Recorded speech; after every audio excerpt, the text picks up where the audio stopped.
একজন পুরুষ পরিবারকে কতটা ভালোবাসলে এইভাবে তার তিল তিল করে ভরা সেই সম্পত্তিটা তার বউকে ভালোবেসে তার নামে রেজিস্ট্রি করে দেন, সেই জমিটুকু বিক্রি করে দিয়েছেন তার স্ত্রী। আর একজন কন্যা সন্তান হয়েও তার বাবার কবরটা রক্ষা করার জন্য বাড়িও চায় না, ঘরও চায় না, সেখানে থাকতেও চায় না, শুধু কবরটা যাতে থাকে সেই কবরের জায়গাটা মা বিক্রি করে দেওয়ার কারণে যার কাছে বিক্রি করেছেন তিনি তো কবরটা রাখবেন না, এটি তার অভিযোগ। আমরা একটু শুনবো এই বোনটির কাছ থেকে যে আপনার মা এটা বিক্রি করে দিয়েছে, আপনি কি এই কবর শেষ পর্যন্ত রক্ষা করতে পারবেন কিনা? ইনশাল্লাহ পারবো। কারণ সবাই এত সাপোর্ট করতেছে, আপনাদের মতো ভাই আরও অনেক প্রশাসন সবাই সাপোর্ট করতেছে। নিশ্চয়ই আমার সাথে অন্যায় অবিচার হবে না। এত মানুষের সাপোর্ট, পুরো বাংলাদেশ আমাকে সাপোর্ট করতেছে, বাংলাদেশের বাইরে বিভিন্ন দেশ থেকে আমাকে সাপোর্ট করতেছে, সাপোর্ট করার চেষ্টা করতেছে।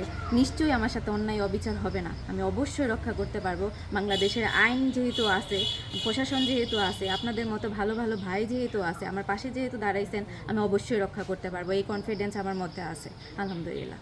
অনেক প্রবাসীরা চেয়েছেন যে তাকে সাহায্য সহযোগিতা করবেন। আসলে সাহায্য সহযোগিতাটা আসলে কোন ক্ষেত্রে কীভাবে নিতে চান?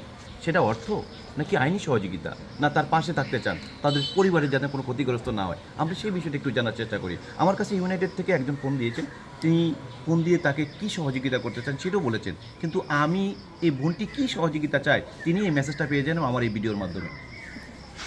প্রবাসীর উদ্দেশ্যে কী বলবেন? প্রবাসী ভাইদের একটা কথাই বলবো, ভাই আমাদের অর্থনৈতিক এই দরকার নাই আপাতত। কারণ গিয়ে আমার আর্থিকভাবে এটা সলভ হবে না যে অর্থনৈতিক সুবিধা দিবেন। আমার অর্থনৈতিক কোনো সুবিধা দরকার নেই, আপনারা পাশে আছেন, এটাই আমার কাছে অনেক ইম্পর্টেন্ট। যদি আপনারা পারেন যে আইনের সাহায্য করতে পারবেন আইনের দিক থেকে, তাহলে আলহামদুলিল্লাহ সেই ক্ষেত্রে আমি এই সুবিধা নিতে পারবো। আমরা বোন আপনার কাছে একটা বিষয় জানি, মায়ের যেদিন বিয়ে হয় জি, সেই বিয়ের অনুষ্ঠানে, বৌভাত অনুষ্ঠানে, বাসায় কিন্তু অনেক অনুষ্ঠান হয়েছে, অনেক লোকজন ছিল। জি। আপনি তার কন্যা সন্তান বড়, আপনি কি ভাই, দাওয়াত পেয়েছেন? এটা পুরো গেম খেলা না, হয়েছে। মায়ের বিয়ের অনুষ্ঠানে, মায়ের বৌভাত অনুষ্ঠানে আপনি কন্যা সন্তান, আপনি কি দাওয়াতটা পেয়েছেন কিনা? না ভাই, আমি কোনো দাওয়াত পাই নাই। উনি গিয়ে সেপ্টেম্বরের 1 তারিখে বিয়ে করে এবং সেপ্টেম্বরের 5 তারিখে আমার বাসায় অনুষ্ঠান হয়। আমার বাসায় আশেপাশের লোকজন আমাকে ফোন দিয়ে বলে, তোমার মার বিয়ে হয়েছে, বাসায় অনুষ্ঠান হচ্ছে, তোমাকে তো দেখলাম না। সেই কথা শুনেই আমি ঢাকা থেকে এখানে আসি। এসে দেখি হ্যাঁ, ঘটনা সত্যি, উনি বিয়ে করেছে এবং ওনার যে বাপ মা ভাই এরা সবাই ছিল এবং আরও কিছু লোক ছিল, এরা সবাই অনুষ্ঠান করে ওনার বিয়ে হয়েছে। মায়ের বিয়ের পর দর্শক, এই মা ছিল তার মা, পেটের সন্তান, আর মায়ের বিয়ের পর মা হয়েছে কি আমরা একটু একটু জানি। বুঝতে পারেন? আপনার মার বিয়ের আগে তো আপনি সন্তান ছিলেন, জি। বিয়ের পর আসলে কি হলেন আপনি মায়ের কাছে? বিয়ের পর বলবো না, বিয়ের যেদিন হয়েছে, যেদিন আমি জানতে পারছি, ওই দিনই গিয়ে আমি তার কাছ থেকে পর হয়ে গেছি।